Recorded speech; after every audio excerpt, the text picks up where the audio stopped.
آج ہماری پہلی میٹنگ ہوئی. یہ ایک نئی ہم نے کمیٹی بنائی ہے. میں خاص طور پہ اس کا آج آپ کو بتانا چاہتا ہوں.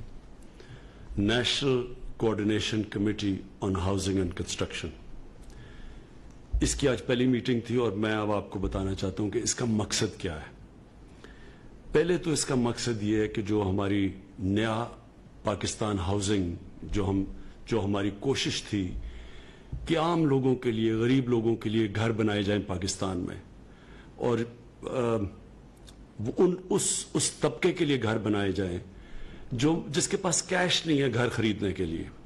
مثلا ٹیچرز ہیں، نرسز ہیں، پروفیشنل کلاس ہے، کوئی کام کرنے والے ویلڈر ہے، کوئی چھوٹی سی دکان ہے، اس کے پاس اتنا پیسہ نہیں ہے گھر بنانے کے لیے. تو سب سے پہلے تو ہمارا مقصد یہ تھا نیا پاکستان ہاؤسنگ کا کہ اس طبقے کے لیے گھر بنائے جائیں جن کے پاس کیش نہیں ہے. تو اس کے لیے ہم نے نیا پاکستان ہاؤسنگ لانچ کیا اور اس میں ہمیں بڑی رکاوٹیں آئیں. رکاوٹیں سب سے بڑی یہ آئیں کہ ایک قانون ہے فور کلوجر لا کہ بینک تب تک پیسے نہیں دیتے جب تک ان کو یہ اعتماد نہ ہو کہ اگر وہ جو قسطیں واپس نہ کرے، جس نے گھر لیا وہ قسطیں واپس نہ کرے، تو بینک کے پاس طاقت قانون ہو جو کہ ان سے پھر کہے کہ یا پیسے دو اور یا پھر ہم گھر واپس لیتے ہیں. یہ قانون نہ ہونے کی وجہ سے دنیا میں سب سے کم بینک فائنانس کرتے ہیں گھروں کو. تو اگر آپ یہ دیکھیں کہ ہندوستان میں بھی تقریباً 10% فائنینسنگ ہے جدھر بینک گھروں کے لیے قرضے دیتے ہیں. یورپ میں 80% ہے، 90% ہے، ملیشیا جیسی جگہ میں 30% ہے. پاکستان میں 0.2% ہے اور اس کی وجہ یہ تھی کہ یہ قانون ہی نہیں ہے. تو ایک تو اللہ کا شکر ہے کہ یہ قانون گورنمنٹ نے پورا کیس لڑا اور اب وہ جیت گئی ہے گورنمنٹ، لیکن ابھی تقریباً وہ پاس ہو گیا. تو ایک تو اس کی وجہ سے ڈیلے ہوئی. دوسری ہم نے دیکھا کہ بہت زیادہ کنسٹرکشن انڈسٹری کے سامنے رکاوٹیں تھیں. مختلف قسم کے ٹیکسز تھے، پرمیشنز ان کو نہیں ملتی تھیں، وہ پرمیشن لیتے اتنا دیر لگتی تھی، پھر رشوت دینی پڑتی تھی. پھر اگر وہ پرمیشن ایک ہی ملتی تھی، یوٹیلیٹیز کی پرمیشن، یعنی کنسٹرکشن انڈسٹری کے سامنے بڑی رکاوٹیں تھیں. تو یہ جو آج ہم نے کمیٹی بنائی ہے، اس کا سب سے بڑا مقصد یہ ہے کہ یہ رکاوٹیں دور کرے کنسٹرکشن انڈسٹری کے سامنے. اور ہم نے صوبوں کو ساتھ بٹھایا ہے کیونکہ کئی چیزیں فیڈرل گورنمنٹ کے پاس ہیں اور کئی چیزیں صوبوں کے پاس ہیں جو صوبوں کے حقوق ہیں، جو صوبوں کے اختیارات ہیں. تو آج سارے صوبوں کے ساتھ بیٹھ کے ہم نے میٹنگ کی ہے. ابھی میٹنگ ختم ہوئی ہے اور یہ پہلی ہماری، جس طرح میں نے کہا، میٹنگ ہے نیشنل کوآرڈینیشن کمیٹی کی. اس کا ایک اور مقصد ہے اور وہ دوسرا مقصد یہ ہے کہ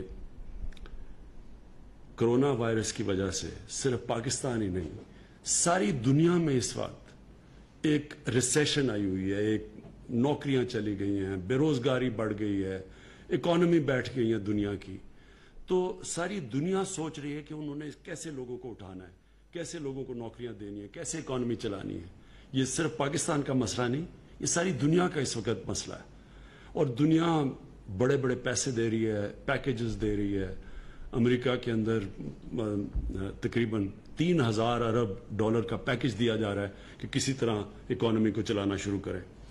تو ہم نے یہ فیصلہ کیا ہے کہ ہم نے ہاؤسنگ کے ذریعے اور کنسٹرکشن انڈسٹری کے ذریعے اپنی اکانومی کھڑی کرنی ہے تاکہ لوگوں کو روزگار ملے. اصل مسئلہ لوگوں کو روزگار ملنا ہے. جیسے جیسے لوگوں کو روزگار ملے گا لوگ غربت سے نکلتے آئیں گے. تو یہ جو کمیٹی بنی ہے، اس کا دوسرا مقصد یہ ہے کہ جو بھی کنسٹرکشن انڈسٹری، اب ایک تو نیا پاکستان ہاؤسنگ ہے جو صرف غریبوں کے لیے، جو نچلے طبقے کے لیے، جن کے پاس پیسہ نہیں ہے، ان کے لیے ہے. دوسرا اس کا مقصد یہ ہے کہ ساری کنسٹرکشن انڈسٹری چلنی شروع ہو. تو یہ جو کمیٹی بیٹھے گی، جس کو میں پریزائڈ کروں گا اور ہر ہفتے اس کی میٹنگ لوں گا، یہ کمیٹی مسلسل ہر روز اب یہ رکاوٹیں دور کرتی رہے گی کنسٹرکشن انڈسٹری کے لیے بھی، اور پھر دیکھتی رہے گی صوبوں سے کہ کیا کیا مسئلے آ رہے ہیں، کیونکہ کبھی پاکستان میں اس طرح کا کام پہلے نہیں ہوا. اور یہی وجہ تھی کہ اب تک ہمارے لیے بڑا مشکل رہا ہے کہ اپنی یہ جو نیا پاکستان ہاؤسنگ کو شروع کرے. تھوڑی شروع ہوئی ہے لیکن اس کو اس پیمانے پہ کہ جدھر ہم نے سوچا تھا 50 لاکھ گھر بنیں گے. میں چاہتا ہوں کہ آج ساری ہماری کنسٹرکشن انڈسٹری یہ سمجھ لے کہ یہ ٹائم ہے, یہ موقع ہے. یہ 31 دسمبر کے پاس آپ کے پاس یہ موقع نہیں رہے گا. کئی چیزیں, کئی پھر بھی رہیں گی لیکن کئی چیزیں ہم نہیں کر سکیں گے. تو سب سے پہلے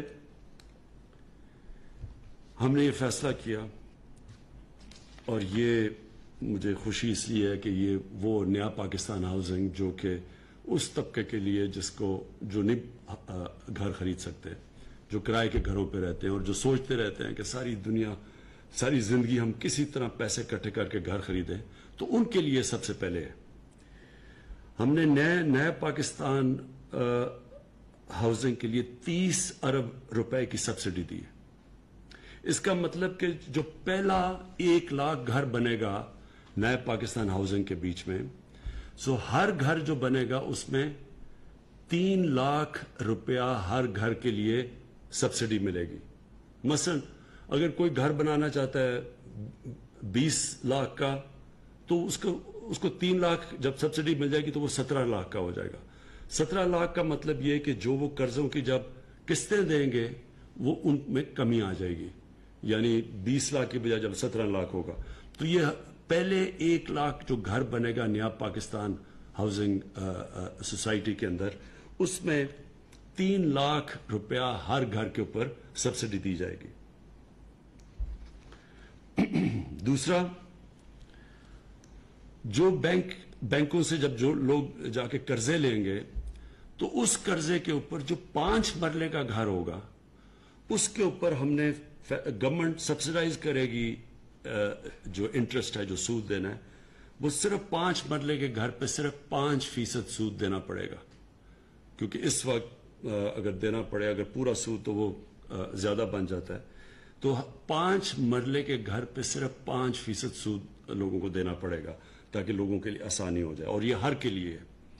10 مرلے کے گھر کے لیے 7% سود دینا پڑے گا, باقی گورنمنٹ سبسڈائز کرے گی سود کو. تیسری چیز, ہم نے اسٹیٹ بینک آف پاکستان نے بینکوں سے بات کی ہے, سب بینکوں سے, اور ہم نے ان بینکوں کو کہا ہے کہ آپ 5% جو آپ کا ٹوٹل پورٹ فولیو ہے اس کو صرف کنسٹرکشن کے لیے رکھیں, اور وہ رکھیں اس لیے کہ پاکستان کو اس مشکل وقت سے نکلنے کے لیے کنسٹرکشن کی ضرورت ہے. تو کنسٹرکشن انڈسٹری کے لیے بینکوں کو خاص ہم نے تاکید کی ہے کہ 5% آپ نے اپنا جو ٹوٹل پورٹ فولیو ہے وہ صرف کنسٹرکشن انڈسٹری کو دے. یہ ہم نے کیلکولیٹ کیا ہے, یہ 330 ارب روپیہ بنتا ہے. تو 330 ارب روپیہ کنسٹرکشن انڈسٹری کے لیے رکھا جائے گا. اور اس میں کیونکہ یہ پہلی دفعہ بینک اتنے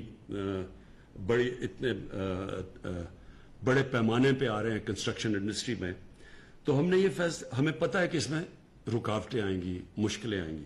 لہٰذا اس کمیٹی کا, نیشنل کوآرڈینیشن کمیٹی کا ایک یہ کام ہوگا کہ بیچ میں اسٹیٹ بینک کے ساتھ اور بینکوں کے ساتھ, اور پھر جو ان کو رکاوٹیں آتی ہیں, جو لوگ خریدیں گے وہ کم کی جائیں. تو یہ کوآرڈینیٹ کرتی رہے گی مسلسل کہ اس کے اندر ہر قسم کی رکاوٹیں ہم دور کریں تاکہ زیادہ آسان ہو فائنینسنگ کے لیے.